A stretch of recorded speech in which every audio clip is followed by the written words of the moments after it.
Hola, buenas tardes y bienvenidos a la conferencia que tendrá lugar esta tarde. Soy Samuel Arenas, director de cliente digital en Singular Bank. La conferencia que tenemos esta tarde la impartirá don Carlos Pérez Parada, que es el director de inversiones y producto en Singular Bank, y versa sobre los mercados y estrategia de inversión. Simplemente les recuerdo un poco el funcionamiento. La conferencia durará 30 minutos aproximadamente y luego podrán formular, o durante la conferencia podrán ir formulando las preguntas que les surjan y yo se las transmitiré al final de la conferencia a Carlos para que nos transmita sus respuestas. También la conferencia se está grabando y la tendrán mañana por vídeo en sus correos electrónicos, por si quieren repasarla o centrarse en algún punto concreto. Y por último, al final de la conferencia les pasaremos un enlace con una encuesta que les rogaríamos, por favor, la completasen porque nos ayuda mucho a ir mejorando este servicio. Sin más, Carlos, te dejo la palabra. Muchas gracias. Bueno, pues buenas tardes a todos y antes que nada espero que estén ustedes bien y que puedan aprovechar esta media hora que van a estar con nosotros. Esta parte de la conferencia va a tener dos partes bien distinguidas, valga la redundancia. La primera hablaremos de escenario macroeconómico a nivel muy general de crecimiento.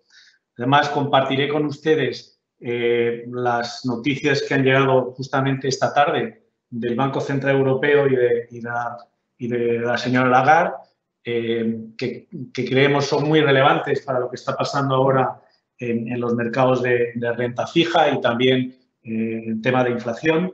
Y después pasaremos a ver cómo han evolucionado los mercados financieros, renta variable, renta fija y divisas.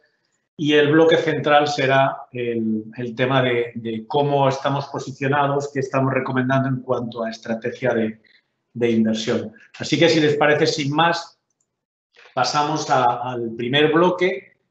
Vamos a ir muy rápido porque la semana pasada tuvieron ustedes a Alicia Coronil, nuestra economista jefe, y fueron en detalle a través de todos los aspectos macros, con lo cual simplemente esta diapositiva para ver cómo está yendo el crecimiento en el año 2021, cuáles son las perspectivas y lo que pueden ver ustedes, que en el año 2021 básicamente el crecimiento económico, o el mayor crecimiento económico, se va a concentrar en Asia-Pacífico, fundamentalmente en China, India, con esos crecimientos esperados que casi alcanzan dos dígitos, 8,9% en el caso de China y 10% en el caso de India, pero también muy relevante, muy importante el caso de Estados Unidos, donde después de la aprobación ayer del famoso paquete de recuperación de Biden, el crecimiento económico estamos estimando que pueda alcanzar hasta el 7% en este año. Ven ustedes también que en países europeos hay una recuperación importante, pero todavía vamos a estar lejos de los niveles pre-COVID. Por lo tanto, en España en concreto se estima que hay un avance del 5,8% del PIB. ¿Cuál ha sido, ya con este contexto, recuperación? Y, por cierto, me gustaría compartir, antes de pasar o de comentar esta slide, compartir con ustedes cuáles han sido los mensajes del Banco Central Europeo en la reunión que ha habido hoy, ¿no? Fundamentalmente, tres mensajes.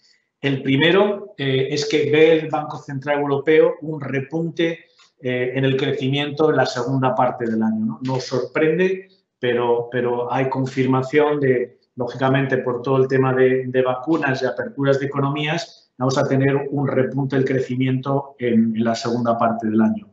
El Banco Central Europeo está estimando un crecimiento para 2021 del 4%, muy similar al que pudieron ver ustedes ahí en la eurozona, y del 4,1% en 2022, o sea, niveles muy similares en 2021 y 2022.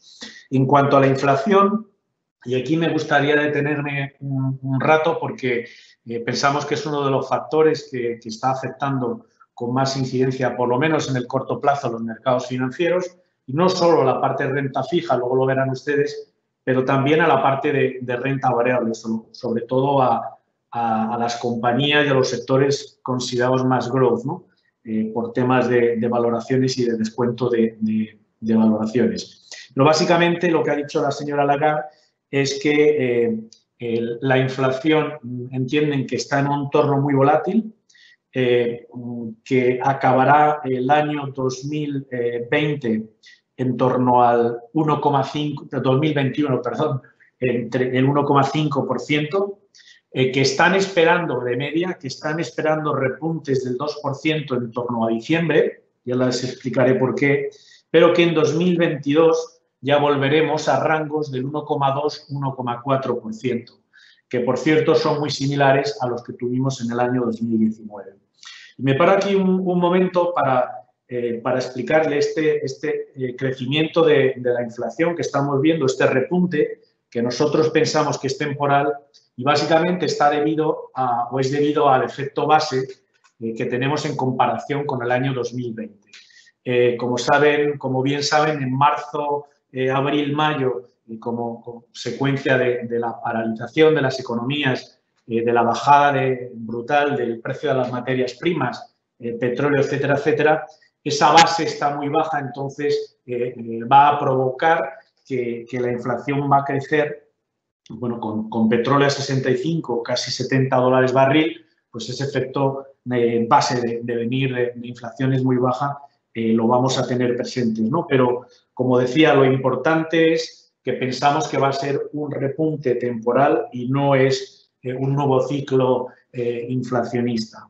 Y esto está apuntalado, apoyado por las declaraciones del Banco de España.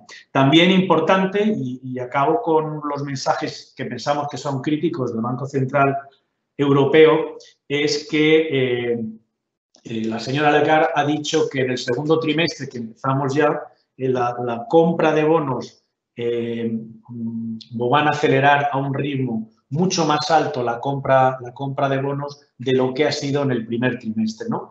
Y si ustedes ven el impacto de esas declaraciones en las tires de los bonos europeos, lo que están haciendo hoy, pues claramente hay una bajada de tires y una subida de precios justamente por este comentario, ¿no? De un ritmo mucho mayor de compra de bonos en el segundo trimestre de este año con respecto a lo que estamos teniendo en este trimestre.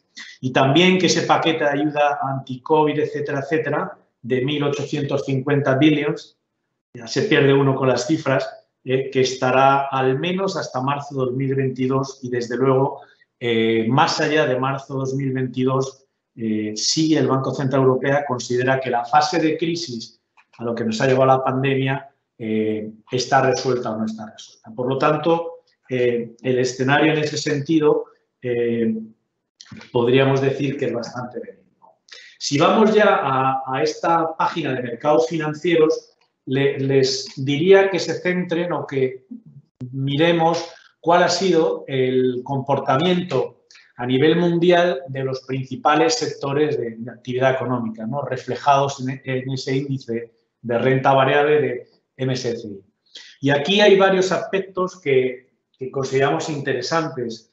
El primer punto es que hasta el día 9 de marzo la renta variable global había tenido una rentabilidad moderadamente positiva del 2,7%, y ven ustedes que hay una divergencia muy importante en cuanto a sectores solo en 2 meses y 9 días de año.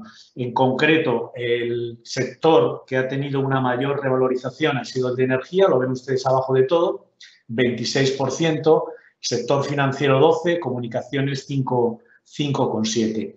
Y básicamente, tanto el sector de energía como el financiero, si ven ustedes en el cuadro de la derecha, que aquí lo que estamos analizando es todo la evolución del 2020 más estos 2 meses y 9 días del 2021, básicamente pues están recuperando o han recuperado esa pérdida que tuvieron desde el inicio.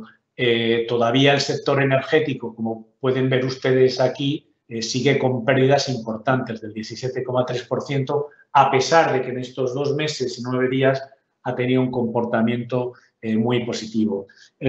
Interesante por resaltarles el sector de utilities, que en estos 2 meses ha tenido un comportamiento negativo del 4% y que cuando vamos 14 meses atrás, pues sigue con rentabilidades negativas, ¿no? Y por último, interesante que vean ustedes que toda la parte de tecnología de la información a esa fecha tenía una bajada del 0,8%, cuando, si consideramos los 14 meses últimos, pues era el sector, o es el sector que todavía ha tenido una subida muy importante, del 41,5%.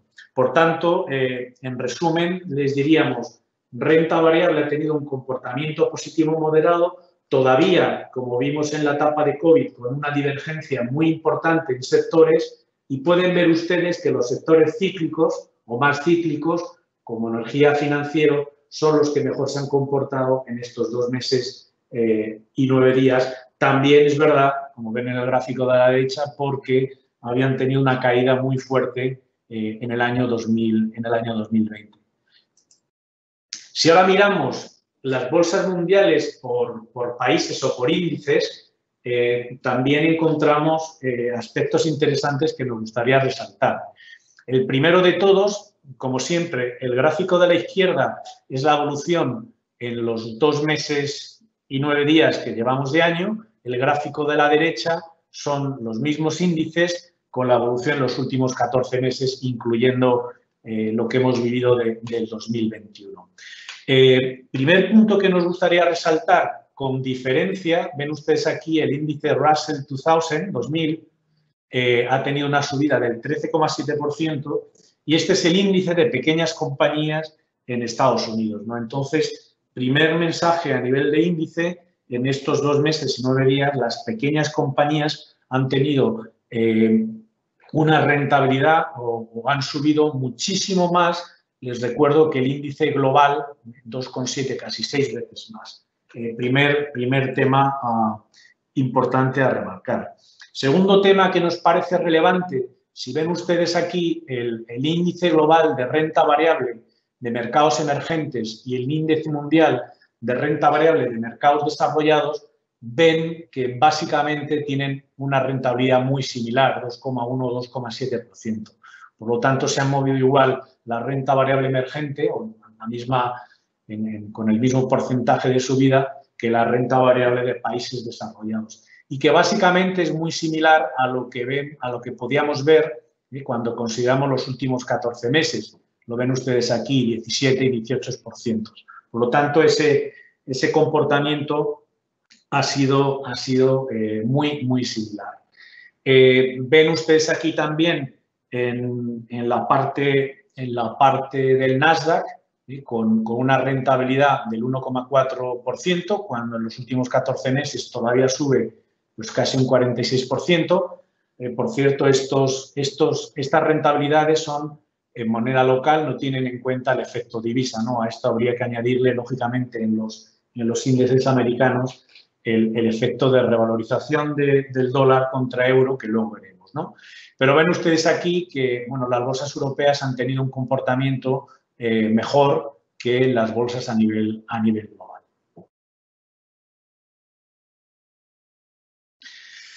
Por lo tanto, renta variable 2 meses y 9 días con un comportamiento moderadamente positivo. A nivel global, les recuerdo, 2,7%. Y ahora pasamos a que vean ustedes cuál ha sido la evolución de los mercados de renta fija. Y aquí lo que se hemos puesto es también cuál es la rentabilidad de distintas clases de activos en índices que son bonos a 5 años, cuál ha sido la rentabilidad que llevamos en lo que va de año. Y aquí pueden ver ustedes, si nos fijamos en los bonos de gobierno, cómo la rentabilidad de un bono a 5 años, de un índice de bonos del gobierno americano a 5 años, pues en estos 2 meses ha bajado un 1,28%, ha tenido una pérdida. En la zona euro un 0,29% y en bonos de gobierno alemán un 0,46%. Pueden ver ustedes que ha habido claramente una clara inclinación al riesgo, porque ha habido salidas de renta fija fundamentalmente en gobiernos, que son lógicamente los activos más seguros, sobre todo los gobierno americano y gobierno y gobierno alemán, versus esas rentabilidades positivas que veíamos en la parte de renta fija. Si ven ustedes la siguiente columna, son bonos ligados a la inflación y ven que en Estados Unidos han tenido una bajada casi del 0,9%, pero que en Europa han tenido una ligera rentabilidad positiva del 0,29%. En la siguiente columna, y pensamos que esta es muy interesante, es la de bonos también a 5 años, bonos de compañías con calidad crediticia de grado de inversión, ¿no? Las compañías, por decir de alguna manera, más sólidas. Ven ustedes que ha habido también una caída importante en ese índice de renta fija corporativa grado de inversión en Estados Unidos, casi el 1,7%. Bien, es verdad que a nivel de spread, a nivel de diferencial de bonos corporativos versus gobiernos, se ha mantenido bastante estable. Ha tenido alguna bajada, pero básicamente ha sido arrastrado por la subida de tires de rentabilidades que ha habido en el bono de gobierno en Estados Unidos. Abro un pequeño paréntesis y les recuerdo que el bono de Estados Unidos comenzó el año a niveles de 0,90% de rentabilidad y que hemos llegado a niveles de 1,60% de rentabilidad en el 10 años americano, ¿no? Con lo cual la bajada en precios ha sido muy importante. Y también es destacable no solo esa subida de rentabilidades a largo plazo, sino que también la famosa curva de tipos de interés en Estados Unidos, lo que mide la rentabilidad del bono a 2 años versus el bono a 10 años, se ha incrementado de manera muy notable, ¿no? Tiene una pendiente ahora mismo bastante inclinada. Por ponerles el ejemplo, hemos pasado de 80 puntos básicos a principio de año a 140 puntos básicos en lo que va de año. Es decir, los bonos a 2 años en Estados Unidos, los plazos muy cortos, prácticamente no se han movido y lo que se ha movido es toda la curva de 5, 10 años y 30 años, ¿no? Lo que estaba descontando una recuperación muy fuerte, por lo menos eso es lo que nos está diciendo la curva, de la economía americana. Y ven ustedes también aquí, interesante, la parte de renta fija high yield, es decir, las compañías que no tienen grado de inversión, con balance menos sólido. En Estados Unidos han subido un 0,15% y en Europa han subido un 0,52%. Esto ha sido debido fundamentalmente a la TIR que tienen estos bonos, lo verán justo en la diapositiva siguiente, que ha protegido de esas caídas y fundamentalmente también a que esos diferenciales de crédito de high yield con respecto a los bonos de gobierno han seguido estrechándose, lo que ha valido de colchón. Con lo cual, la parte de crédito de high yield ha tenido un comportamiento ligeramente positivo, que es consecuente con esa mayor aceptación de riesgo de la renta variable. Y por último, la deuda emergente, renta fija emergente, moneda local, pues ha tenido una caída del 1%, mucho menor que lo que ha sido gobiernos y crédito, como lo ven ustedes ahí.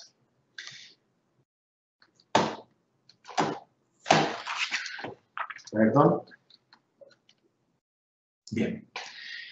Muy deprisa y pasamos ya a la parte de estrategia. Lo que les estamos mostrando aquí es otra vez cuáles son las rentabilidades actuales de esos bonos a 5 años, de esos índices de bonos a 5 años en esas 4 categorías o clases de activos en renta fija. Por ponerles el ejemplo, en Estados Unidos la rentabilidad es positiva, un 0,69%. En la zona euro sigue siendo negativa, un 0,19%.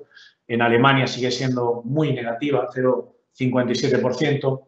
Y pueden ver ustedes que en la parte de crédito, grado de inversión en Estados Unidos, pues ya está rozando el 2%. En Europa, algo ligeramente positiva, 0,21%.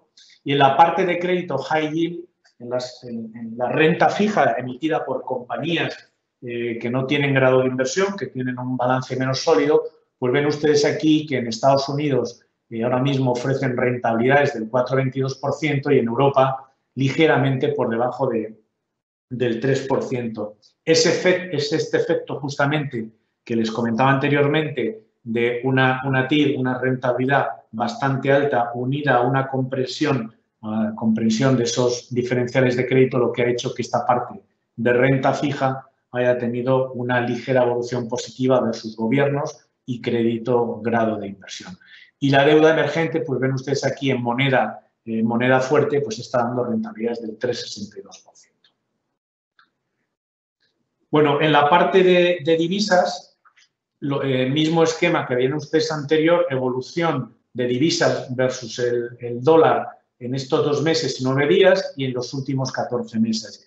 Rápido comentarles a ustedes que contra la mayor parte de previsiones de bancos y casas, gestoras, etcétera, etcétera, el euro o el dólar se ha apreciado contra el euro un 2,6% en lo que va de año. Interesante resaltarlo, estamos por debajo de 1,20 y acabamos diciembre en 1,22, si no recuerdo mal. Y luego también interesante mostrarle en este gráfico cómo es consistente la variación o evolución de las divisas con esa mayor aversión al riesgo que han mostrado los inversores en estos meses. Y ven ustedes que tanto en yen japonés como el franco suizo, que están consideradas como las monedas refugios, pues han tenido pérdidas en torno al 5% con respecto al dólar, incluso más que el euro, ¿no? Esto diría que es lo más resaltable de este gráfico, ¿no? Apreciación del dólar con respecto al euro, que tiene mucho que ver con esa subida de tires y con esa subida de la curva de tipos de interés en Estados Unidos, con unas rentabilidades pues de un 10 años americano en torno al 1,60 versus el menos 0,30% del bono alemán, por ponerles ese ejemplo, ¿no? Una ampliación de esos diferenciales bastante importante. Si pasamos rápidamente a cómo mostrarles cuál es, en un esquema, en un resumen, cómo estamos mirando el proceso o cómo se están desarrollando factores que nos gustan, factores que estamos evitando y factores en los que estamos vigilantes, y con estas 4 columnas que tienen ustedes ahí, que además es un proceso retroactivo, porque lógicamente los factores que vamos conociendo van cambiando o se van incrementando, pues lógicamente no voy a entrar en lo que conocemos, descubrimiento de las vacunas, planes de recuperación, etcétera, pero sí que es importante cuál es el efecto sobre qué es lo que nos gusta a nivel de estrategia de inversión. Y aquí comenzamos con el bloque último de estrategia de inversión.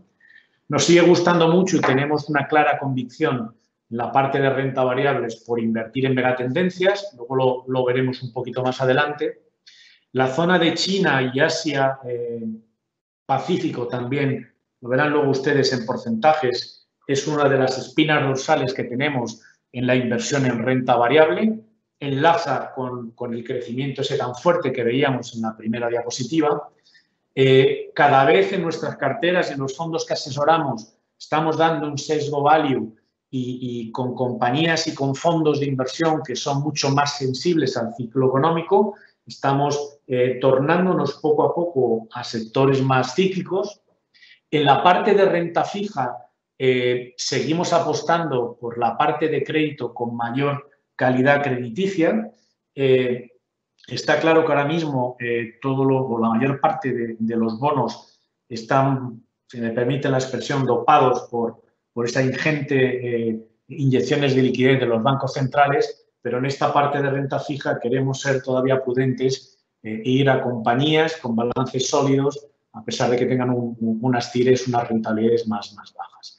Deuda emergente en divisa fuerte nos sigue gustando y tenemos un porcentaje de la parte de renta fija en esta subclase de activo, tanto por la TIR que vieron ustedes antes, cercana al 4%, como por el crecimiento en esos países. Bonos ligados a la inflación también es un área que nos gusta dentro de la parte de renta fija y, por supuesto, todo lo que son activos reales como factores de descorrelación con respecto a los activos tradicionales cuando construimos las carteras. Y en este sentido, tanto la parte de infraestructuras como los metales preciosos, oro, plata y platino, forman parte de fondos que asesoramos, ¿no? En este sentido, también abro un pequeño paréntesis, a principios de febrero cortamos a la mitad la exposición que teníamos en oro, todavía tenemos en torno a un 5% como posición estratégica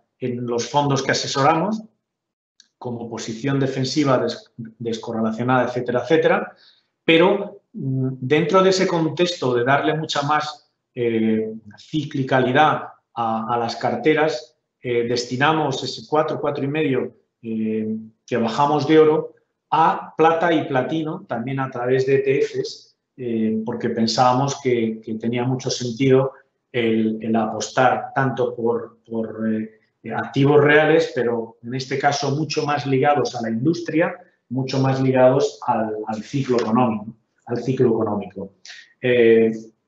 Y es por eso que oro, plata y platino pues, conforman una parte, un 9% de los fondos que asesoramos.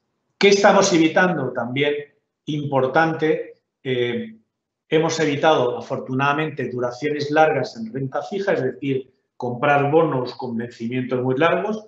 Por ponerles el dato, la duración media que tenemos está en torno a 3 años, 3,2 años, que es bastante corto. También evitamos compañías con rating, con calidad crediticia BBB, que está muy cerca de esa barrera para que caigan a ser compañías sin calidad crediticia. Y esto es porque, bueno, nos preocupa, lógicamente, esa desaceleración que ha habido de crecimiento económico, empeoramiento en muchos casos de balances de compañías y, por lo tanto, preferimos estar, como decía antes, con bonos con calidad crediticia alta para evitar que haya sorpresas y para evitar tener problemas en la parte de renta fija.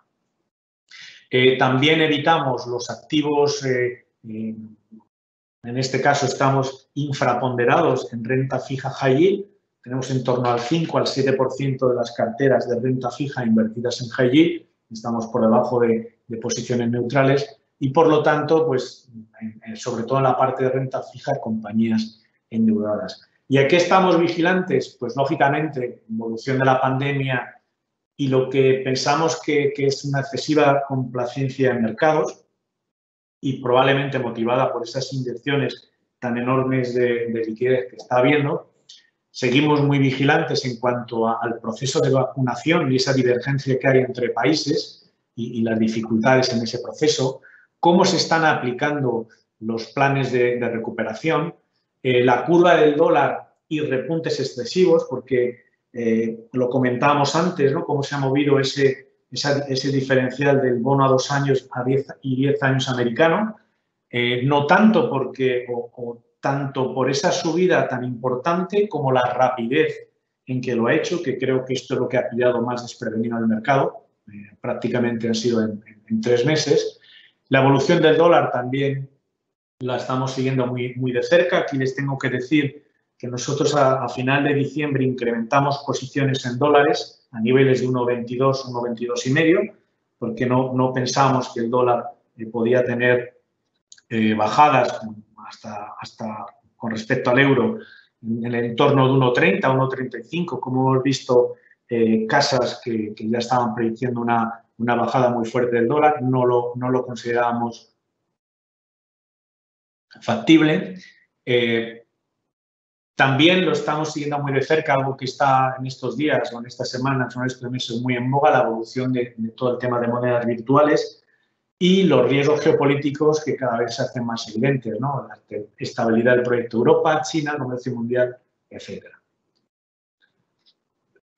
Perdón.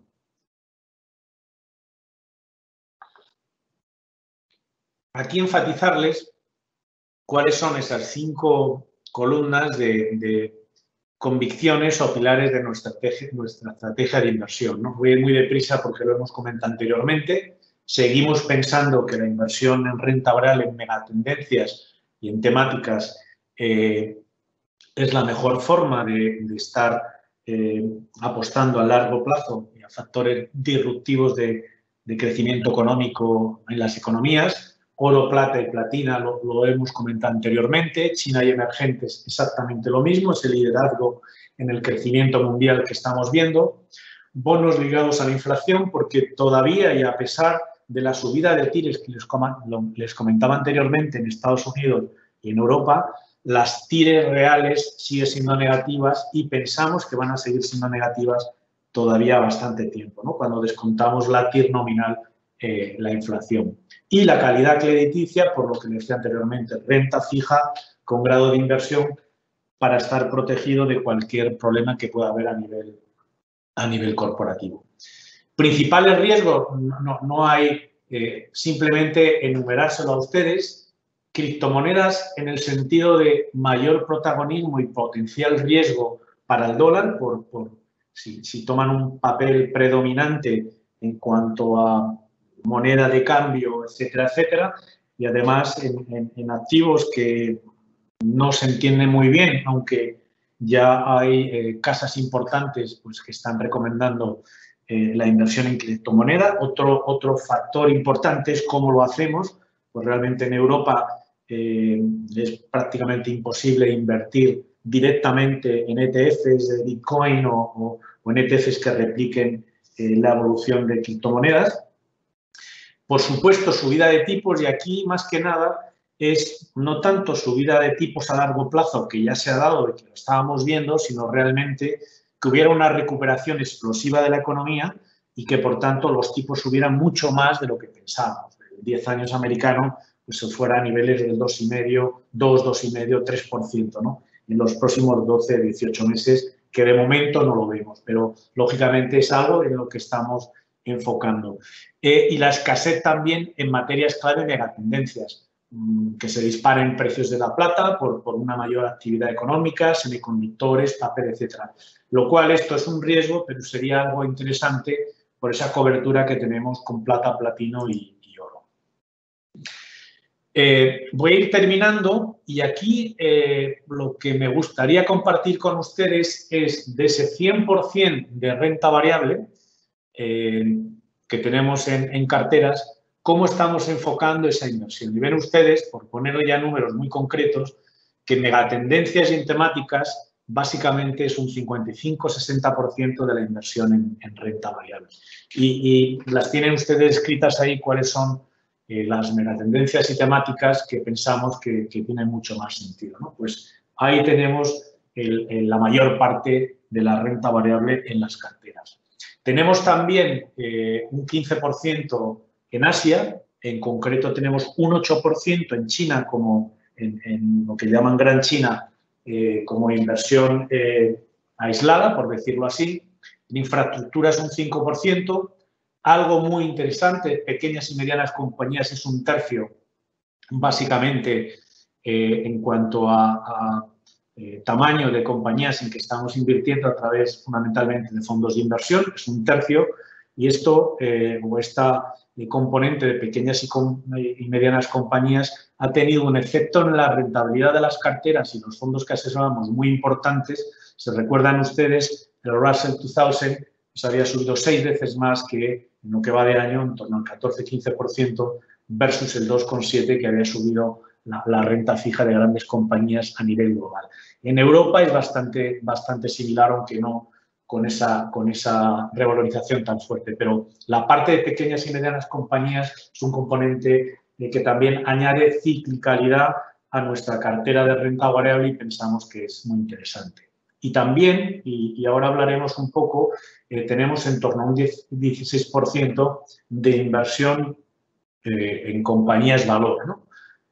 Y básicamente 3 minutos de por qué esa inversión del 16%, bueno, perdón, me gustaría matizarles, yo creo que se entiende, pero si ustedes suman 55 o 60% las posiciones que hay en Asia, infraestructura, pequeñas y medianas compañías y value, lógicamente suman más del 100%, ¿no? Por eso que todos estos círculos de Asia, infraestructura, etcétera, interseccionan también con el tema de megatendencias, ¿no? Tenemos megatendencias que están invertidas en pequeñas y medianas compañías, en Asia, infraestructura, etcétera, ¿no? Simplemente como aclaración. Bien, ¿por qué nos gusta o por qué estamos poniendo cada vez más peso en value y también más peso en sectores cíclicos, como les comentaba anteriormente? Pues ven ustedes aquí cuáles son las etapas de lo que se llama el value trade. La primera etapa y además también cuáles son los sectores que se ven más favorecidos por esas distintas etapas, esas tres etapas que puede haber en value trade. La primera se inicia con unas expectativas de inflación, que es lo que se llama el value de expectativa, ¿no? No que haya inflación, pero que sí que haya expectativas de inflación por un mayor crecimiento económico, por una mayor masa monetaria, etcétera, etcétera. Ven ustedes que tanto el consumo discrecional cíclico como la industria, como el consumo básico, son los primeros sectores que se benefician de esa primera fase del value trade cuando empieza a haber expectativas de inflación. Y si miran ustedes el comportamiento de los sectores que mostrábamos en la diapositiva 2, pues básicamente está reflejando esto, ¿no? La segunda fase del value trade, y es donde estamos ahora, es cuando la pendiente de curva de tipos de interés se empieza a tomar ángulo, ¿no? Empieza a ser mucho más empinada, que es justo lo que les estaba comentando anteriormente, fundamentalmente en Estados Unidos, ¿no? Y aquí, ¿qué sectores tradicionalmente lo han hecho muy bien en esta segunda fase? Pues los sectores de energía y materiales, ¿no? Y otra vez, si ven ustedes o van ustedes a esa diapositiva número 2, verán que ya lo están reflejando en los precios. Y la tercera fase es ya cuando tenemos una confirmación de la información real, lo que se llama el value de confirmación, donde los sectores, tanto bancos o el sector financiero como el inmobiliario, son los que más se benefician. Aquí también abro un paréntesis de 10 segundos, son sectores que al margen de esta potencia de la tercera fase del value trade se han visto favorecidos porque en 2020, como consecuencia de la pandemia que estamos sufriendo, pues han estado absolutamente machacados en cuanto a precios, ¿no? Bien, en esta no sé que es una diapositiva demasiado apretada, pero bueno, ¿por qué estamos favoreciendo y aumentando exposición a favor de esos sectores cíclicos, como les venía comentando? Y ven ustedes ahí fundamentalmente financiero, energía y materiales, ¿no? En la primera columna le hemos puesto el racional de inversión, sea positivo o negativo, y aquí en el sector financiero nos siguen preocupando todavía todo el tema de provisiones y los ratios de capital, entre otras cosas porque, bueno, todo este problema en cuanto a crecimientos tan fuertemente negativos en 2020 como consecuencia del COVID, pues se van a ver reflejados fundamentalmente en incrementos de la tasa de mora del sector financiero, ¿no? Pero, bueno, ven ahí ustedes cuáles son los puntos positivos y negativos.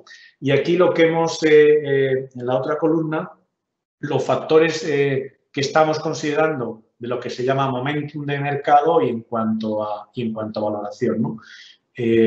Bueno, si quieren luego en la parte de preguntas podemos entrar más ahí, pero básicamente estos son el racional que estamos mirando para poco a poco ir aumentando esa exposición mucho más cíclica a la parte de renta variable. Y por último, y termino, la estrategia de inversión se concreta en estos 5 puntos, ¿no? En primer lugar, insistir en esa convicción tan fuerte a largo plazo que tenemos en megatendencias y en temáticas, y también comentarles de paso que nos parece interesante en los últimos 9 meses y fundamentalmente todavía con mayor convicción en los últimos 2 o 3 meses, lo que hemos visto ha sido una subida de los valores con menor calidad, por decirlo así, versus o contra los valores con mayor calidad. Se ha premiado fundamentalmente porque venían también de precios mucho más bajos, ¿no? Y ha sido tal esa diferencia o esa apuesta del mercado por valores de baja calidad frente a los valores de alta calidad, que en estos momentos ese ratio está a la mayor distancia en los últimos 30-33 años, ¿no? Lo ven fundamentalmente en grandes compañías de tecnología que desde el 16 de febrero aproximadamente pues han caído un 10 o un 15%, ¿no?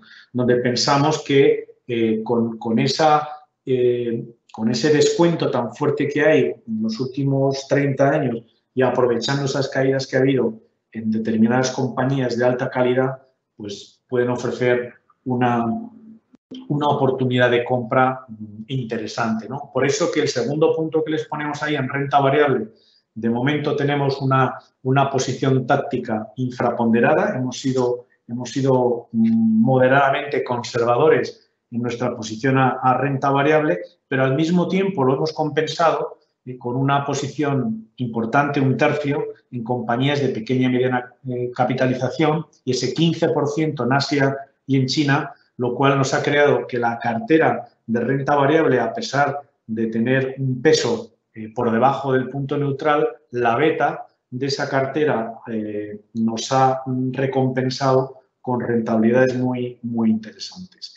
Con lo cual, les cito compañías que han tenido caídas de más del 10% en el último mes y que consideramos que son de calidad. Pues están las grandes de consumo discrecional tipo Amazon, Facebook, PayPal, laboratorios como Abbott, Merck, compañías de telecomunicación como Qualcomm, etcétera, etcétera. Con lo cual, el punto es, en ese número 2 de posición táctica a nivel de infraponderación, que en estos momentos, y por ese crecimiento económico que estamos viendo y esos factores de riesgo que veíamos en la segunda parte del año, pues probablemente nuestro próximo paso sea incrementar posiciones en renta variable aprovechando esta oportunidad que nos ha dado el mercado en valores de alta calidad.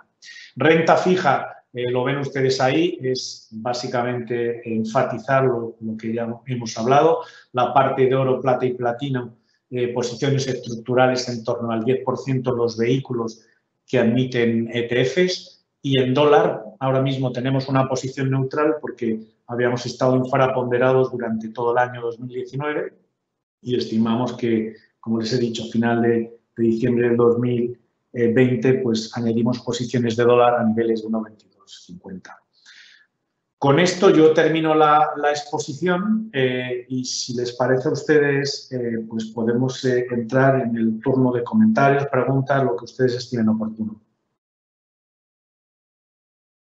Perfecto, Carlos. Muchísimas gracias por la conferencia. Todo muy interesante, como siempre. Te voy lanzando las primeras preguntas que nos han enviado los clientes. La primera, ¿cómo ves la evolución del tipo de cambio euro-dólar?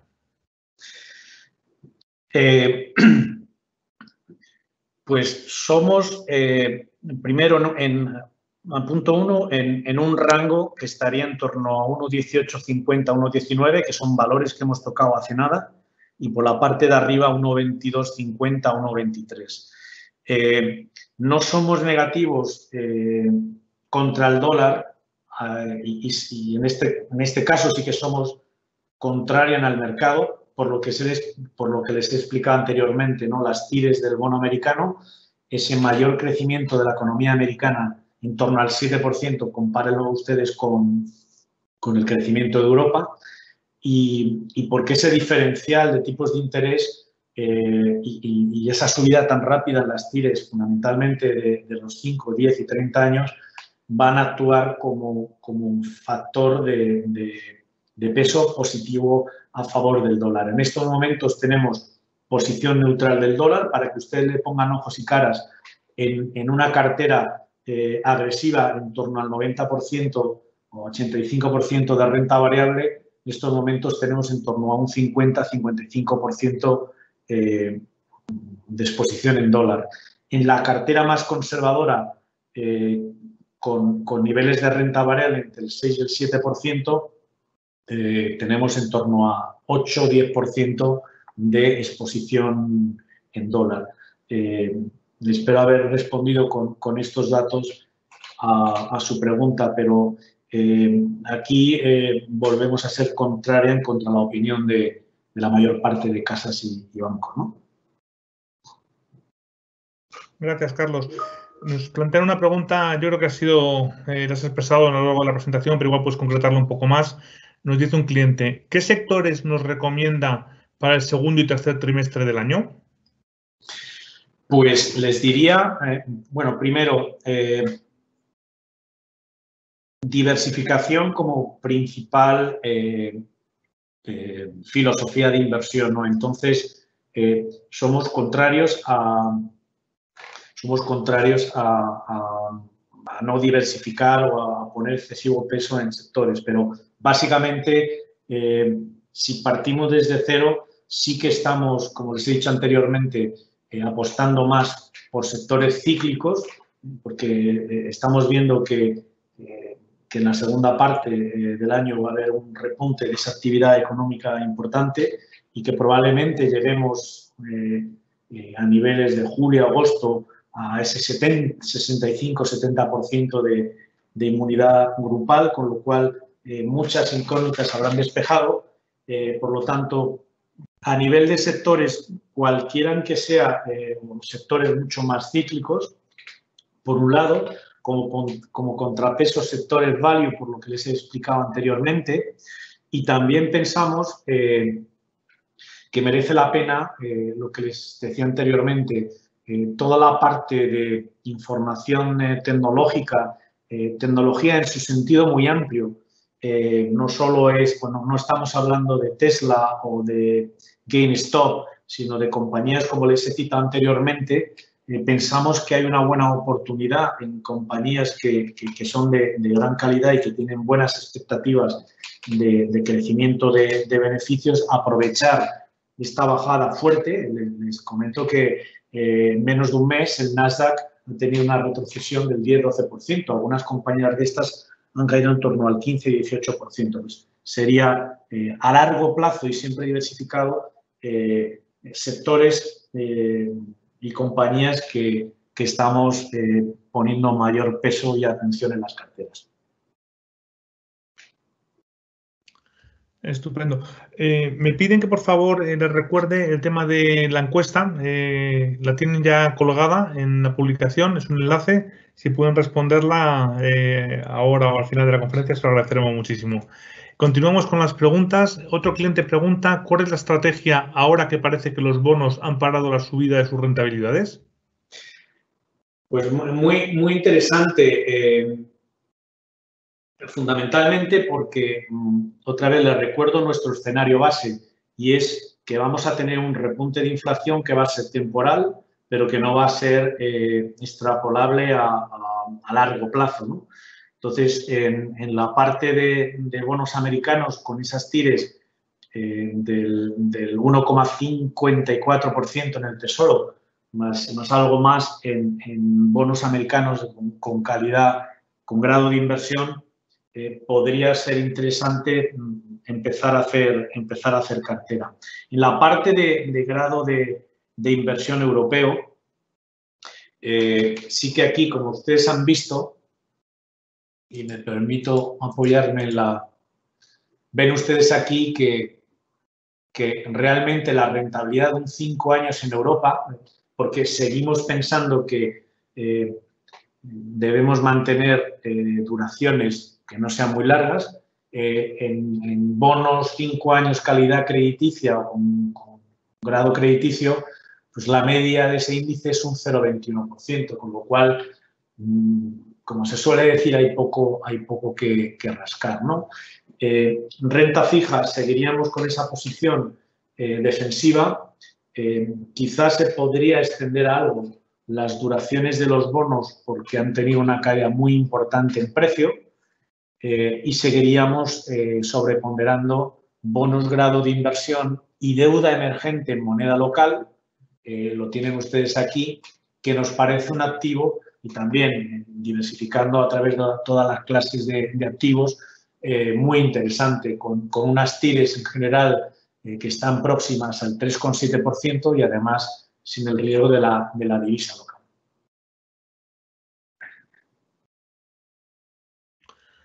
Perfecto, Carlos. Otra pregunta nos dice, ¿considera conveniente la inversión en Oriente, dado que va a ser donde se produzca el mayor crecimiento? Gracias. Sí, categóricamente sí. Les recuerdo que en torno al 15% de nuestra inversión en renta variable está en China, ¿no? En Asia, perdón, y un 8% en China, con lo cual estamos apostando no solo por el área de mayor crecimiento en 2020, la única que creció en términos positivos es China, sino también por esa expansión que han visto ustedes de crecimiento económico muy importante. Con lo cual, para nosotros, como ven ahí, es una de las convicciones mayores de renta variable en mercado emergente asiático y China. Por lo tanto, sí. Y además, conjuga muy bien con el tema de megatendencias, nuevos patrones de consumo, avances tecnológicos, salud y bienestar, que es hila muy bien con nuestra visión de megatendencias y temáticas, toda la parte de Asia y Oriente Lejano. Gracias por la respuesta, Carlos. Te traslado otra pregunta. Nos dice, ¿qué fondos de renta fija recomiendan como billetero para esperar un buen momento de inversión? Esta es complicada porque el billetero tenemos, si me permiten, en el billetero, el fondo del billetero está roto, ¿no? Tenemos un 0,50 negativo de tipos de interés a corto plazo y cualquier fondo monetario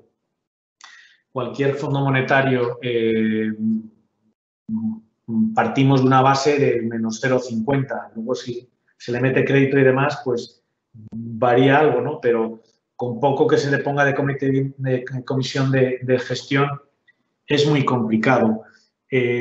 Algo que ha estado funcionando muy bien y que nosotros hemos utilizado no es un fondo monetario, pero es un fondo de bonos flotantes que tiene también, lógicamente, componente de crédito y es el DWS Floating Rate Notes, por entrar al trapo y mencionarle su nombre, ¿no? Aquí tenemos una combinación insisto, no es un fondo monetario, es un fondo entre ultra corto plazo y corto plazo, pero tenemos la parte de crédito que en este año está funcionando bastante bien. Han visto ustedes que los spreads de crédito en Europa de grado de inversión se están todavía contrayendo, con lo cual le da algo más de vida y oxígeno a este tipo de fondos.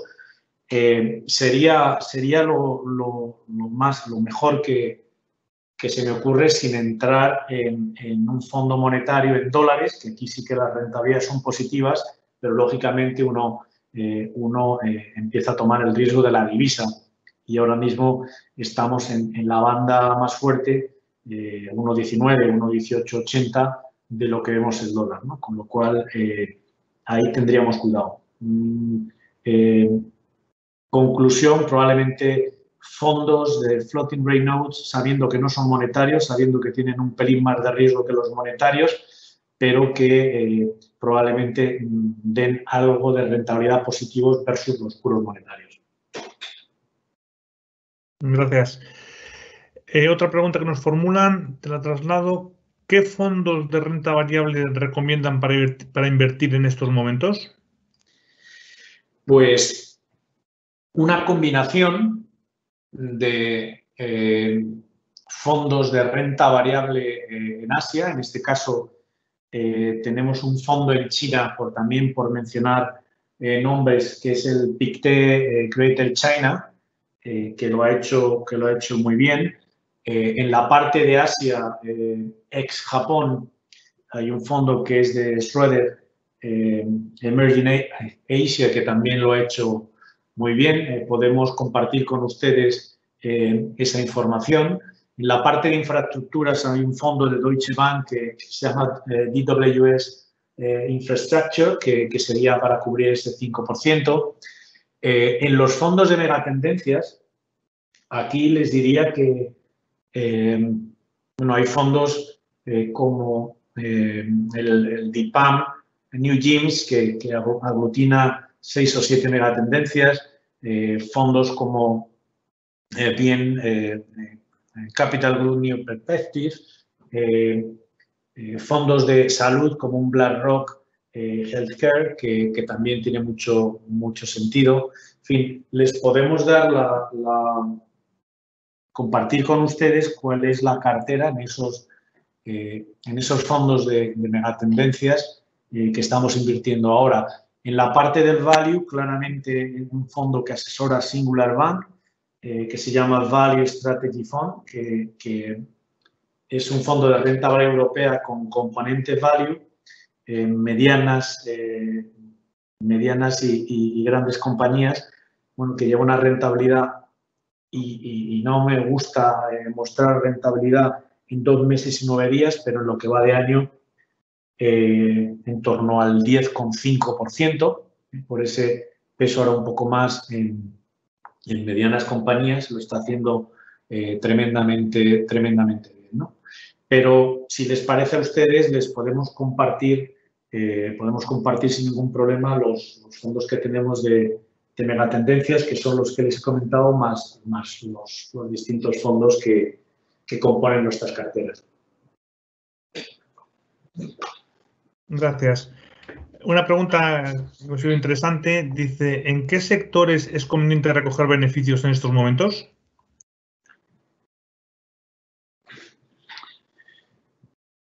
Pues también muy interesante. Les diría que más que sectores, bueno, ven ustedes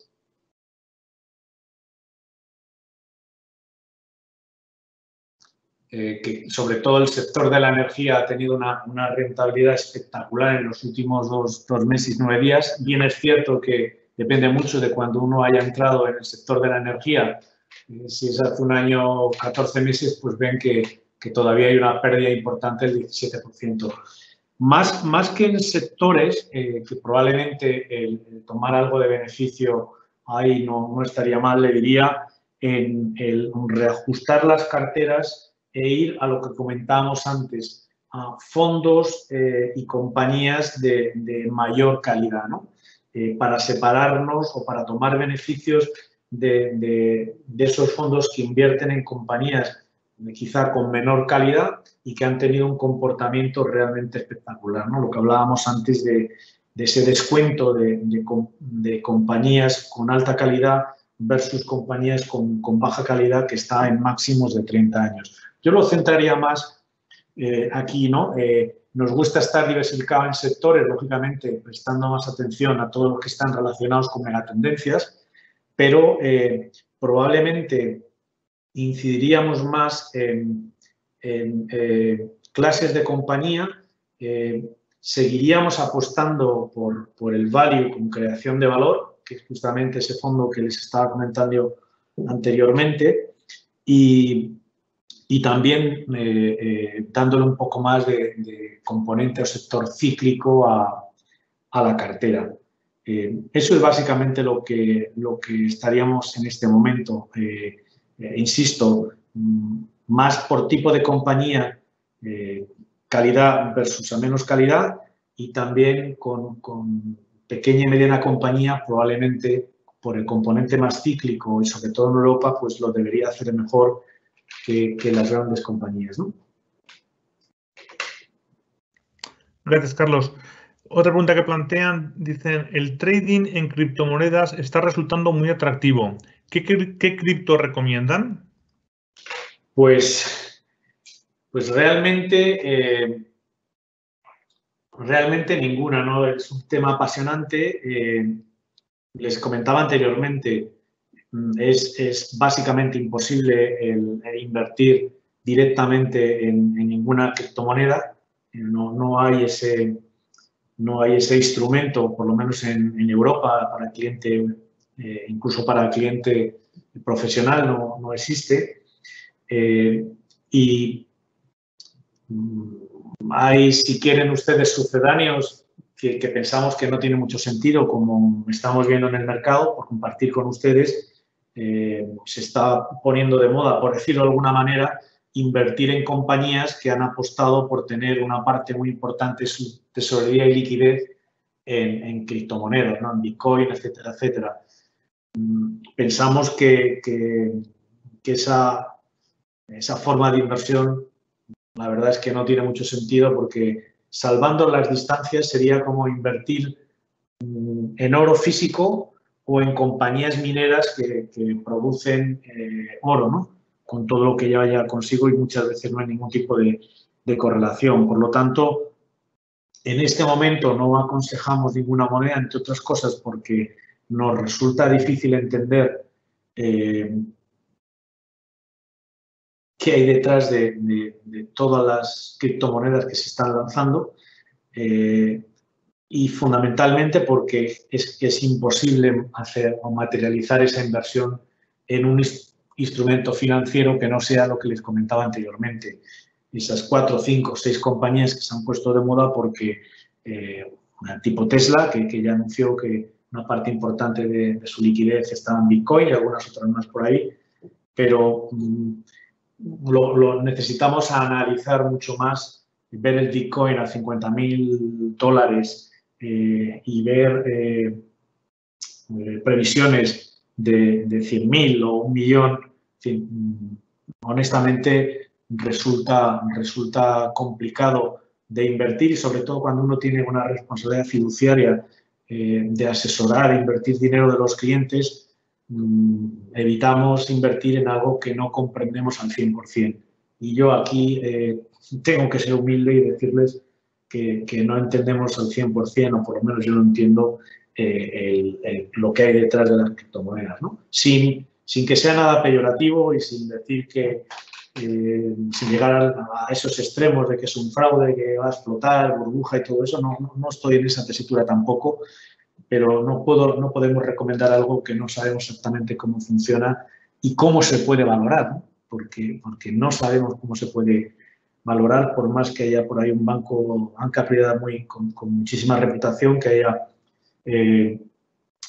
haya hecho 3 escenarios de simulación del posible valor del Bitcoin en este caso, pero llegan a valoraciones, quiero recordar, de $1.000 o $10.000 el Bitcoin hasta, no sé si 500.000, con lo cual, que les responda a eso, pues no sé si les ayuda mucho. Con lo cual, lo siento mucho no ser más, en este caso, asertivo, pero es así, ¿no? Y perdón, y sigo, y no me gusta hacer respuestas muy largas, pero sí que hemos intentado buscar ETFs, hay alguno por ahí suizo y en Londres, para poder invertir muy poco y, si quieren, hacer unos experimentos con gaseosa, ¿no? Para ver cómo funciona y demás. Es imposible porque, como les digo, en España es que no se puede ni siquiera para inversor profesional, ¿no? Siento la desilusión. Gracias, Carlos. Nos plantean una pregunta más cercana. Dicen, ¿qué fondos de India, Indonesia o China recomiendan? Pues China, se lo he comentado anteriormente, el Pictet Greater China, y este fondo lo recomendamos porque además está muy unido a megatendencias que pensamos o las que han visto ustedes en esos gráficos, en esos dibujos, ¿no? Crecimiento poblacional, infraestructura, tecnología. Está muy ligado ese fondo está muy enfocado a esas tendencias, con lo cual coordina muy bien con nuestra visión de megatendencias.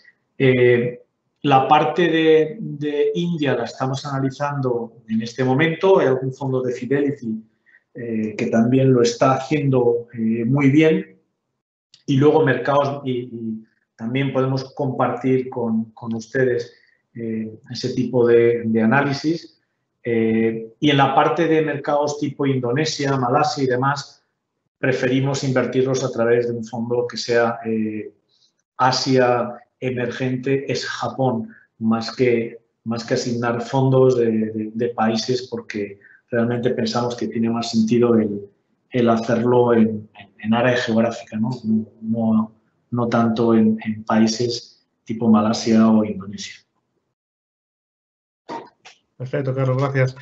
Otra pregunta de otro cliente nos dice, ¿puede concretar a qué megatendencia se refiere?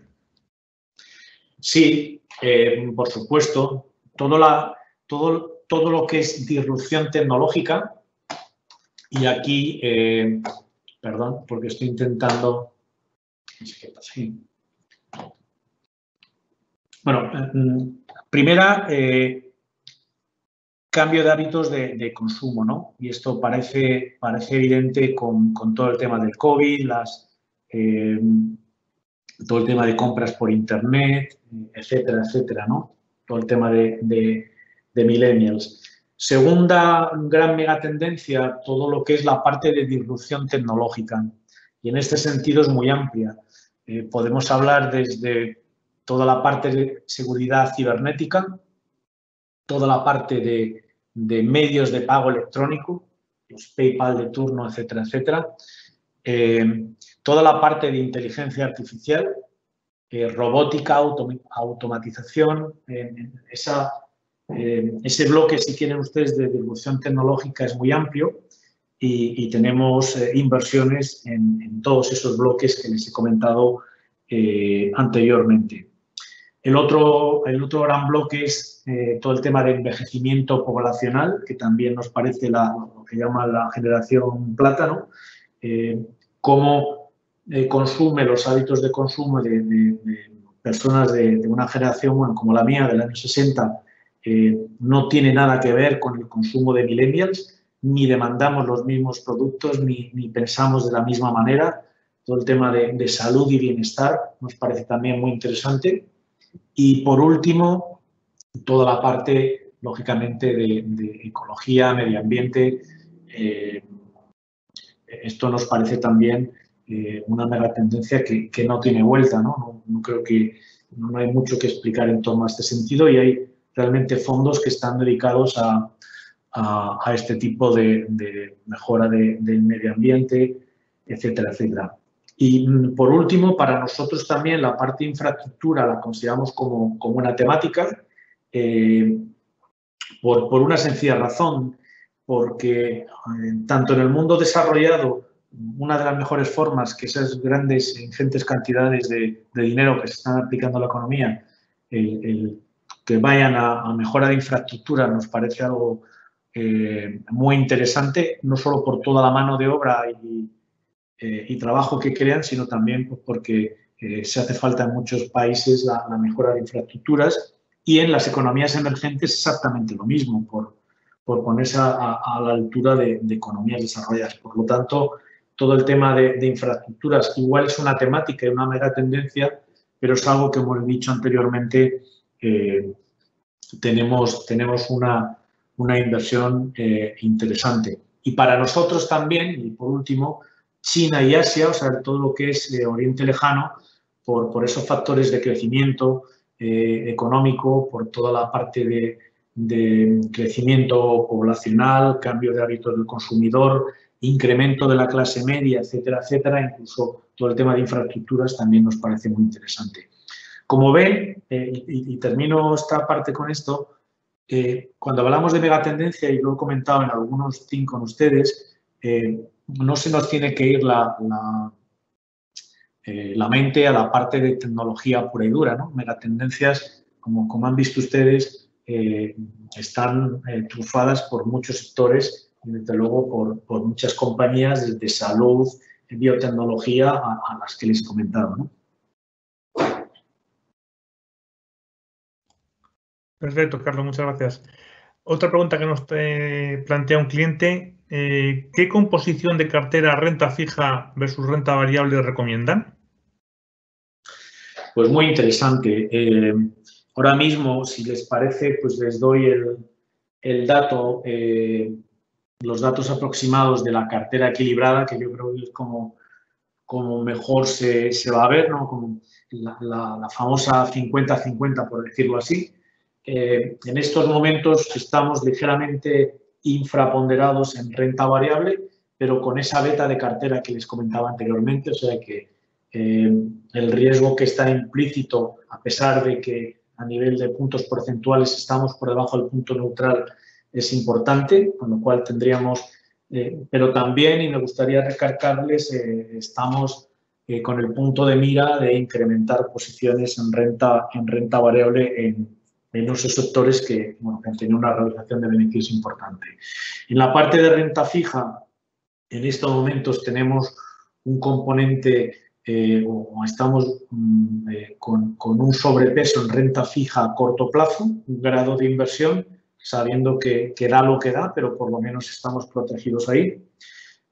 También tenemos una, como les decía anteriormente, en torno al 5 o 7%, creo recordar, de bonos ligados a la inflación a través de un par de fondos que se dedican justamente a esta subclase de activos, de bonos ligados a la inflación. También tenemos una parte en torno al 7-10% en renta fija emergente de moneda local y nosotros lo tenemos a corto plazo, ¿no? Con bonos que van en torno a 3 o 4 años. Este sería y lógicamente tenemos algo más de liquidez por esa parte que tenemos en cash a la espera de ponerla a trabajar en renta variable, ¿no? Por lo tanto, sería algo así como 45 en renta variable, 46 sería en torno a, si no recuerdo mal, lo tengo aquí delante, pero un 5 o 7% en liquidez y el resto en esos componentes que les he comentado con un sobrepeso muy importante en renta fija a corto plazo, es decir, que no va más de 3 años, en grado de inversión, ¿no? Que hay por ahí algunos fondos que lo están haciendo bien, esperando que los spreads de crédito en Europa pues sigan teniendo algo de contracción por esas inyecciones tan fuertes de liquidez que estamos viendo, esa recompra de bonos que ha anunciado, que ha continuado anunciando la señora Lagarde hace unas horas, etcétera, etcétera, ¿no? Gracias, es decir, en bonos de gobierno, por matizarles más, solo tenemos un fondo que representa del 100% de la renta fija, solo por matizarle en torno al 5 al 7%, y es un fondo bonos de gobierno en Estados Unidos, donde hemos sufrido un poco por esa bajada de precios, subida de tires, pero que lo hemos compensado en este año con mucha holgura por la parte de la divisa, ¿no? Por esa subida que hemos comentado de dólar versus euros. Y seríamos bastante cautos también con bonos de, como les decía, bonos de gobierno y sobre todo a largo plazo, ¿no? Perfecto, Carlos, gracias. Otra pregunta que nos plantean dice, ¿cuál cree que será la evolución de la inflación en este año y en el futuro próximo?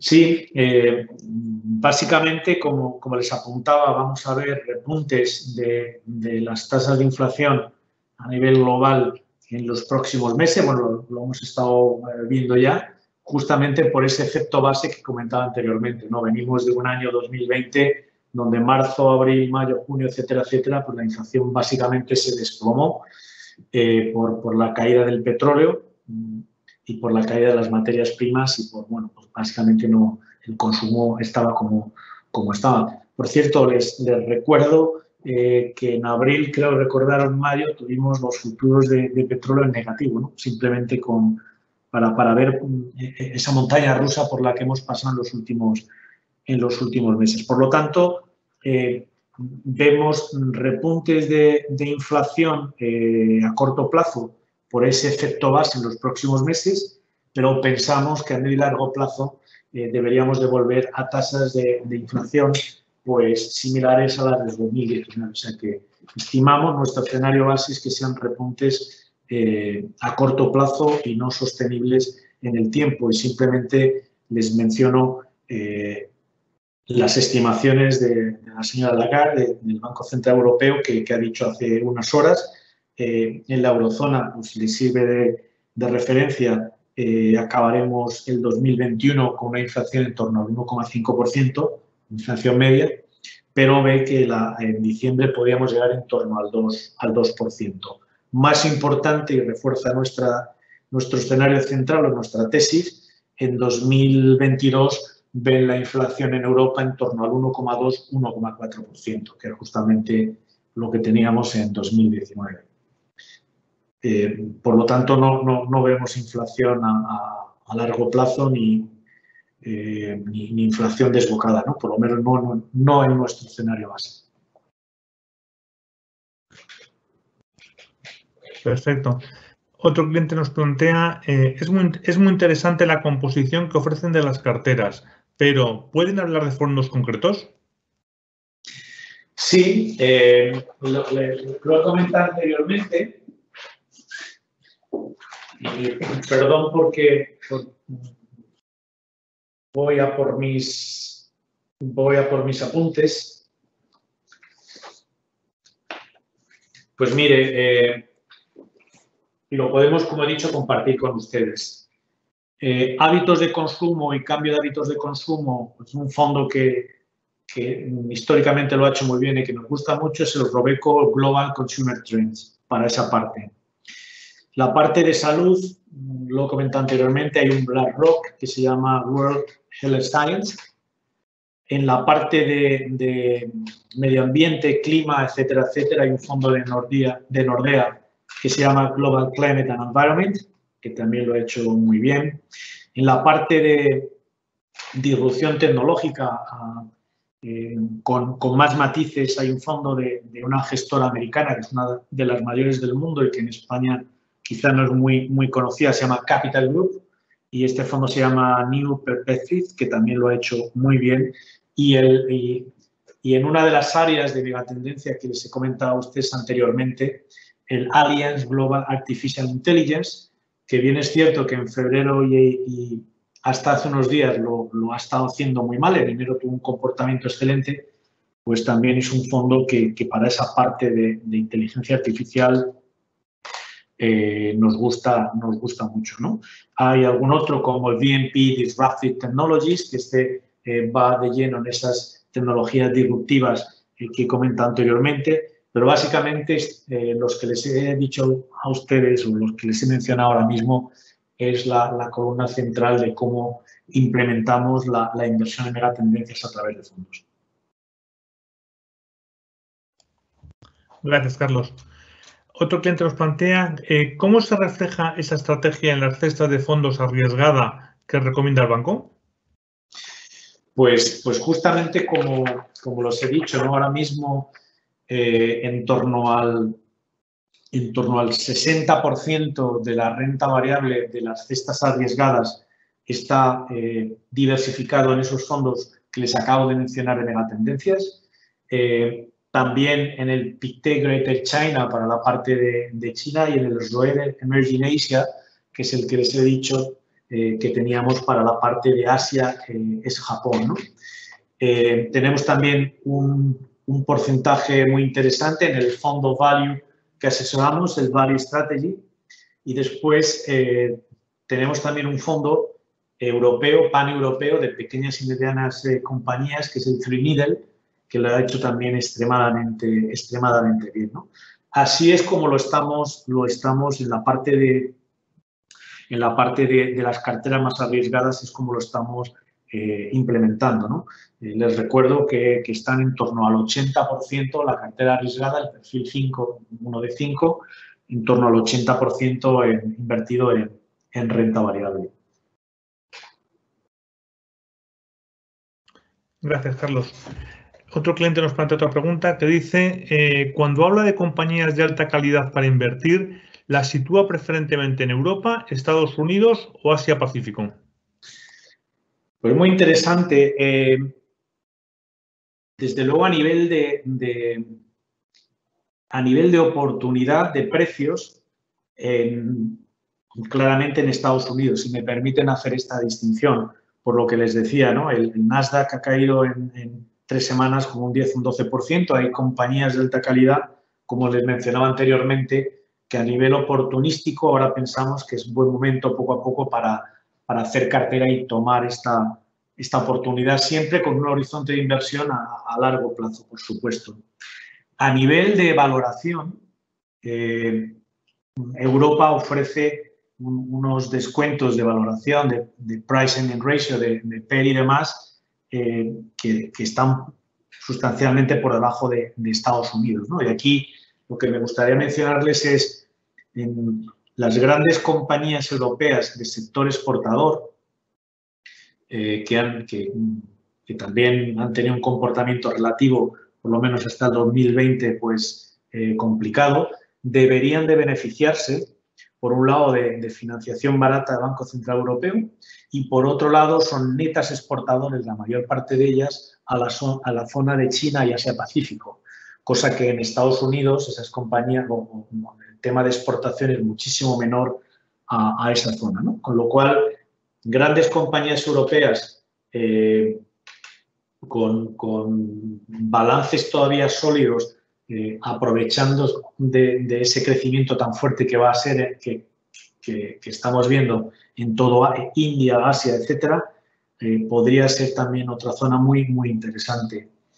Y en Asia es más complicado, porque realmente en Asia sí que invertimos 100% a través de fondos de inversión, ¿no? Con lo cual, aquí me resulta mucho más difícil o mucho más complicado el comentarles sectores, pero también todo lo que está relacionado con la tecnología en su sentido amplio también ha tenido caídas como consecuencia de la caída del Nasdaq, y también sería una buena bolsa de oportunidad poco a poco y siempre con horizonte inversional a largo plazo de poder aprovechar, ¿no? Me centraría en eso, en Europa, grandes compañías netamente exportadoras, porque pensamos que pueden tener un buen comportamiento con esas previsiones que tenemos de crecimiento económico para Asia, Pacífico e India. Perfecto. Nos plantea un cliente, para los inversores que ya teníamos fondos en tecnología y que ya hemos perdido ese 10-15%, ¿cuál es su recomendación? ¿Se espera una recuperación en el segundo trimestre del año? Bueno, de hecho, si uno mira cuál es la evolución del Nasdaq en la última semana, ya ha habido una recuperación sustancial del índice, ¿no?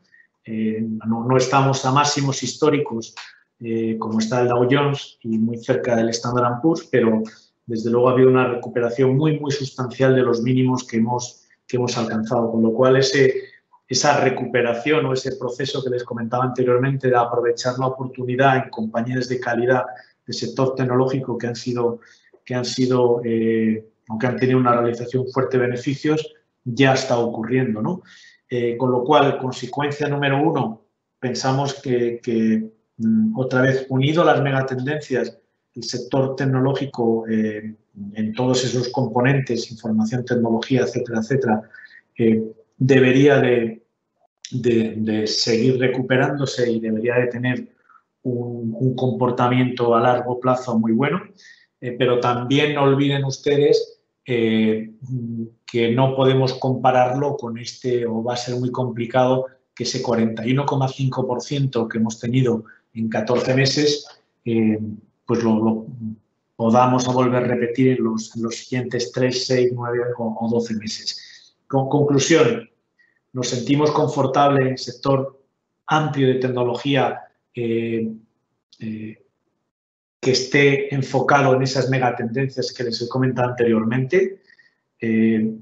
Si uno tiene una posición de renta variable por debajo de su nivel de riesgo, punto neutral o llámenles como quieran, pues probablemente no sería malo el aprovechar la oportunidad y poco a poco, como decimos siempre, incrementar esas posiciones. Y si ustedes han comprado hace un mes, justo en el pico, ¿no?, que creo que se alcanzó el 14 o el 16 de febrero en tecnología, pues aprovecharía poco a poco para rebajar ese coste medio. Pero para nosotros no ha cambiado esa visión en cuanto a megatendencias de disrupción tecnológica, de automatización, etcétera, etcétera, que les he comentado anteriormente. Sí que tenemos que ser conscientes que sectores así pues tienen una volatilidad enorme y sobre todo cuando vienen de subidas pues muy importantes. Les pongo un ejemplo. El fondo Allianz Artificial Intelligence, pues no sé si el año pasado subió un 70 o un 80%, no lo recuerdo bien. En enero, si no tengo mal los datos en la cabeza, subió un 5% y desde los máximos de febrero hasta hace una semana dio atrás en torno a un 8 o un 10%. Un 8 o un 10% es una caída muy fuerte, pero si uno lo toma a largo plazo, pues lógicamente parece hasta normal y sano en el mercado. Nos gusta, claramente, que haya estas correcciones que básicamente pensamos que son oportunidades para ir creando cartera a largo plazo. Perfecto. Otro cliente plantea, ¿qué opinión tienes sobre la renta variable en Reino Unido? Muy interesante porque es una posición que añadimos hace un mes y medio, 2 meses. Tiene varios componentes. El Reino va unido también, y me viene muy bien esta pregunta porque es algo que he olvidado en la presentación, y es la bolsa o el Reino Unido, sus compañías tienen un componente cíclico muy importante, con lo cual invirtiendo en Reino Unido, que había sido por todo tema externos de Brexit y demás, había sido una bolsa bastante castigada en 2020, unido a ese componente de compañías muy cíclicas en Reino Unido, pensamos también que a medio y largo plazo ofrece una buena oportunidad y, de hecho, ya les digo que hace mes y medio, 2 meses, no recuerdo muy bien, iniciamos una posición en renta variable Reino Unido justamente por lo que comentaba, ¿no?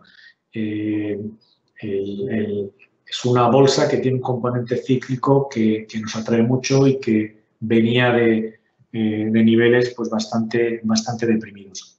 Con lo cual seguimos siendo positivo porque es una inversión que mantenemos en cartera. Perfecto.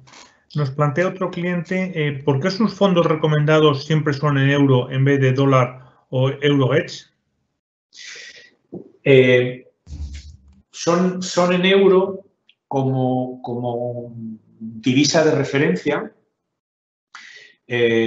También son en euro hedge, es decir, hay veces que tomamos la decisión de invertir en un fondo que esté diversificado a nivel global, como todos los que les he comentado a ustedes de Megatendencia, son fondos globales. Y realmente la divisa de referencia euro no dice mucho, porque lo que importa realmente es en qué divisa están los activos invertidos, ¿no? Les pongo un ejemplo. En el Allianz Artificial Intelligence, si no recuerdo mal, el 65% está invertido en Estados Unidos. Si nosotros tenemos el Allianz Artificial Intelligence como lo tenemos en moneda euro, moneda de referencia, básicamente, si uno hace el look-through y mira cuál es la inversión que tenemos, nos lleva a que, a pesar de que la moneda de referencia, la moneda de contar sea euro, pues tenemos ese 65% invertido en divisa dólar, ¿no? Ese es el motivo. Hay otros que los tenemos hedge porque no queríamos asumir el riesgo de divisa o porque queríamos mantener la divisa dólar en niveles que no fueran muy altos, ¿no? Por ejemplo, el Robeco Global Consumer Trend que les indica anteriormente, ahí no tenemos riesgo de divisa, ahí tenemos la clase Euro Hedge. Pero es básicamente, nos fijamos en esa moneda de referencia, pero nos dice muy poco si no está hedge. Si no está hedge, al final la exposición a divisas, a pesar de que el fondo esté en euros, es el dólar, el yen o las divisas que tengan las regiones en las que esté invertida, ¿no? Perfecto, Carlos. Nos preguntan por la inversión en aerolíneas y qué opinión tienes sobre la inversión de oro o plata física en lingotes o monedas. Gracias. Para aerolíneas, pues ha sido tanto tema de aerolíneas como cruceros, en fin, sector hotelero, líneas aéreas, ha sido uno de los subsectores que han tenido un comportamiento muchísimo, en términos relativos, mucho mejor que el resto de la bolsa, porque venían de niveles totalmente deprimidos, ¿no? Es el sector de aerolíneas normalmente lo hacemos a través de la inversión que tengan o la inversión que forme parte de los fondos en los que invertimos, ¿no? Pero parece claro que, por lo que comentamos anteriormente, si llegamos a inmunidad de grupo de ese 65-70% en el mes de agosto, septiembre, pues que seguirá siendo uno de los sectores, especialmente en Estados Unidos, que tiendan a recuperarse más porque básicamente todavía están con capacidades muy limitadas, ¿no? Con lo cual, otra vez, diversificando, que es el factor fundamental, pues nos parece un componente cíclico que forma parte indirectamente de nuestras carteras a través de los fondos que les he mencionado y algunos otros que invierten a nivel global. Tema oro y plata físico, pues básicamente o de la misma manera que el oro que tenemos y la plata y el platino a través de ETFs que están invertidos en el instrumento físico, ¿no? No son a través de derivados ni nada por el estilo. Oro como factor defensivo no con correlación y nos sigue pareciendo muy interesante. Les recuerdo que tenemos en los Singular Multiactivos una posición estratégica del 5%. Sí que es verdad que ha sufrido desde los máximos de 2100, pero hay algo, justamente por las subidas de rentabilidad de los bonos en Estados Unidos, que pensamos que no van a llegar a las tires que el mercado está. Por lo tanto, oro físico a través de ETFs, para nosotros es mucho más sencillo hacerlo a través de ETFs y además podemos hacer el ETF sin riesgo de dólar, haciendo un hedge en euro, nos parece tremendamente interesante. Y exactamente lo mismo con el tema de la plata.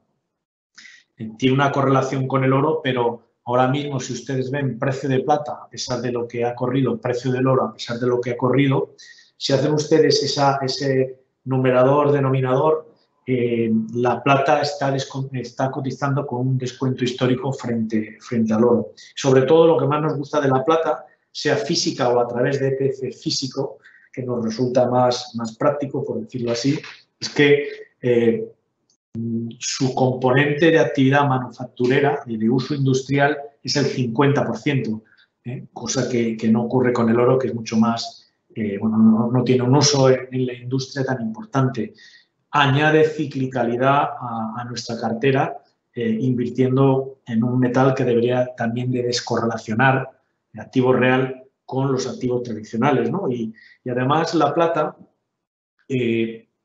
hila también muy bien con todo el tema de megatendencias, la inversión en megatendencias que nuestro paradigma desde que iniciamos hace 1 año y medio la actividad, ¿no? Y les digo por qué, porque el uso de plata en paneles solares, electrónica, equipamiento médicos y vehículos eléctricos es muy intensivo, ¿no? Con lo cual se juntan muchas cosas que es, como siempre tomamos las decisiones y a nivel estratégico y de composición de cartera, que favorecen la inversión en plata, la inversión en oro y también la inversión en platino, como les he dicho anteriormente. Que lo haga a nivel físico, en lingotes, o lo haga a través de ETF, lo que resulte más cómodo, ¿no? Pero el hecho es que el activo físico, siempre que esté diversificado en esas proporciones que hemos dicho, nos gusta y los tenemos en las carteras. Perdón, en los fondos de inversión. Perfecto, Carlos. Otro cliente pregunta si por favor puedes dar ejemplos de fondos de bonos ligados a la inflación. Y hay una serie de preguntas. ¿Puede repetir el nombre del fondo China? No he podido reconocer fondos recomendados. Envíenos el nombre, por favor. ¿Puedes darnos el ISIN? Entonces, no sé si sería más sencillo igual recogerlo en algún tipo de documento y se lo enviamos, Carlos, como tú lo veas. Yo creo que sí, porque uno de nuestros puntos en el código, como tú bien sabes, Samuel, es la transparencia, con lo cual no tenemos ningún problema en compartir con ustedes esos fondos, que yo sé que algunas veces es complicado de entenderlos, y les mencionamos el fondo en bonos ligados a la inflación, o los dos fondos que tenemos en lo que llamamos la Focus List, la lista de fondos recomendados, los de China, el de India, etcétera, etcétera. Sin ningún problema, por supuesto. Perfecto, yo creo que va a ser lo más sencillo y sobre todo fácil para los clientes. Sí, Pues porque además la mayor parte de estos fondos son, prácticamente todos, son de casas extranjeras y bueno, Threadneedle o Muzinich o Legg Mason, o yo qué sé, creo que la más fácil es Invesco, ¿no? Pero entiendo que es complicado y es mucho más fácil de mostrarlos, porque nos compartimos con ustedes con muchísimo gusto. Fenomenal, Carlos. Pues con esto hemos terminado las preguntas de los clientes, Carlos. Simplemente por mi parte recordarles la encuesta, que nos ayuda mucho a la hora de mejorar y proponer. Y por mi parte me despido. Muchísimas gracias por la asistencia y espero compartir alguna otra sesión con ustedes. Hasta luego, Carlos, te dejo. Muchas gracias y sobre todo que sigan ustedes muy bien y bueno, gracias por su atención y por su tiempo.